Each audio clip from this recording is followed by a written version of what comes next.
بسم اللہ الرحمن الرحیم کل المومنین، آپ فرما دیں مومن مردوں کو، آپ مومن مردوں سے فرما دیں یغضوا من ابصارہم کہ اپنی نگاہیں نیچی رکھیں۔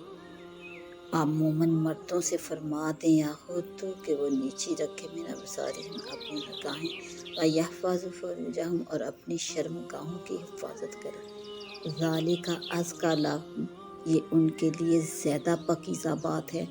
ان اللہ، بے شک اللہ، خبیر بما یصنعون، خوب باخبر ہے بما یصنعون، جو وہ کرتے ہیں۔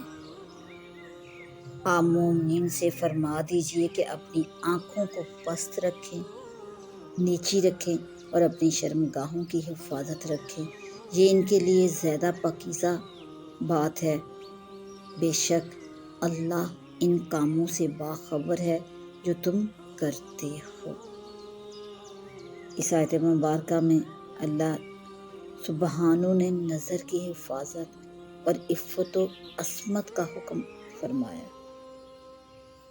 اس آیت مبارکہ میں اول تو مردوں اور عورتوں کو نظریں پست یعنی نیچے رکھنے کا حکم ارشاد فرمایا، اور ساتھ ہی یہ بھی فرمایا کہ اپنی شرمگاہوں کو محفوظ رکھیں، ان کی حفاظت کریں، یعنی زنا سے بچیں۔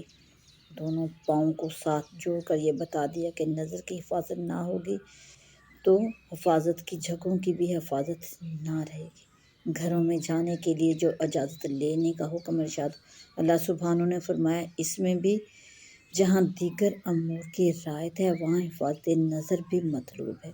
جب نظر کی حفاظت ہوگی تو مرد عورت کا میل جول آگے نہیں بڑھے گا اور بات حد انتہا تک نہ پہنچے گی، کیونکہ نظر کو بھی مزہ آتا ہے اور نظر بازی سے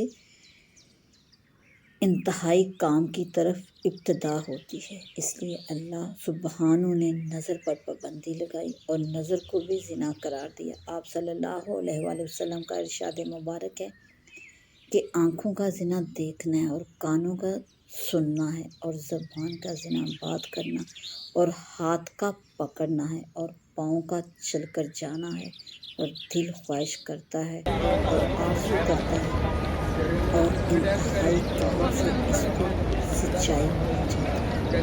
مطلب یہ ہے کہ زنا سے پہلے جو زانی مرد اور زانی عورت کی طرف نظر سے ایک دوسرے سے بات، زبان سے ایک دوسرے سے بات، ہاتھ سے چھونا، پاؤں کے ساتھ چل کر جانا، یہ سب کچھ زنا میں شامل ہے، اور یہ سب چیزیں مل کر انتہائی کام تک پہنچ جاتی ہیں۔ اور بعض مرد کا اصل زنا کی سرگرمی نظر سے شروع ہوتی ہے اور انتہائی کام تک اس کا اختتام ہوتا ہے۔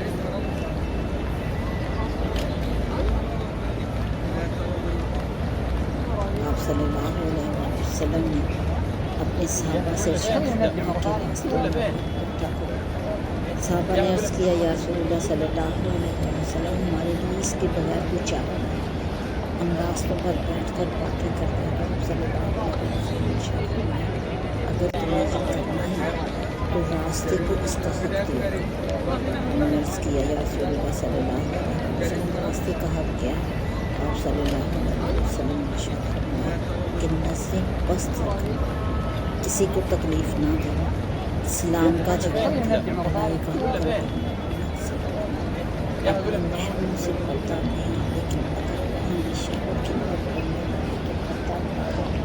اور کوئی عورت ہو سکتی ہے کہ میرا خاوند دیکھنے پر بری نظر ڈالتا ہے تو پردہ کرے، اگر بے دھیانی سے کہیں ایسی نظر پڑ جائے تو حلال نہیں تو فوراً نظر اتار دے۔ حضرت جریر بن عبداللہ نے بیان فرمایا کہ میں نے آپ صلی اللہ علیہ وآلہ وسلم سے پوچھا کہ اچانک نظر پڑ جائے تو کیا کروں؟ آپ صلی اللہ علیہ وآلہ وسلم نے ارشاد فرمایا کہ نظر کو پھیرو۔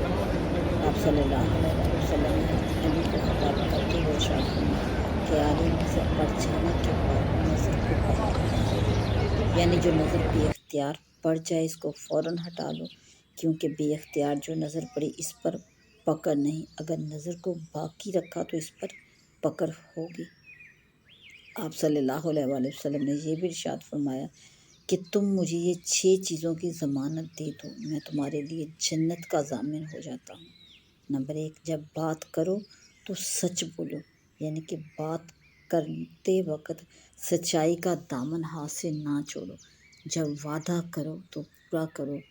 جب تمہارے پاس امانت رکھی جائے تو اس امانت کو ادا کرو، اور اپنی آنکھوں کی، اپنی شرمگاہوں کی حفاظت رکھو، اور اپنی آنکھوں کو نیچی رکھو، اور اپنے ہاتھوں کو ظلم و زیادتی سے روک کے رکھو۔